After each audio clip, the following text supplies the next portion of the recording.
আসসালামু আলাইকুম রহমতুল্লাহি বারাকাতু।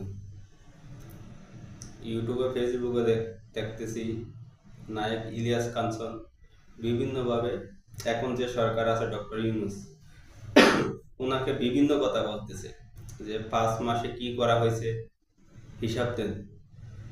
আরে ভাই, একজন যে 16 বছর শাসন করে গেল, কি করা হয়েছে কারো তো সাহস হয় নাই জিজ্ঞাসা করা যে আপনি 16 বছরে কি করেছেন। কারো সাহস হয় নাই। একমাত্র এই কথাগুলো বলতে পারে যে 5 মাসে কি করেছেন আপনি, তারাই বলতে পারে যারা আওয়ামী লীগের দালালি করতেছে।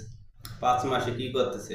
একটা মানুষ বসা থেকে ওঠার জন্য 5 মাস সময় লাগে। আমি কোনো আওয়ামী লীগ করি না, বিএনপি করি না, কোনো দলই করি না, কিন্তু আপনি যে কথাগুলো বললেন যে 5 মাসে কি করছে, এগুলো কোন ইনসাফে বললেন? আপনার ইনসাফটা একটু খাটান, খাটাইলে বুঝতে পারবেন যে আপনি কি কথা বলেছেন। যে 5 মাসে কি করেছে না করেছে, ভাই অনেক কিছু করেছে। দেখেন, ভালো করে যাচাই করে দেখেন, সবকিছু ঠিকঠাক আছে।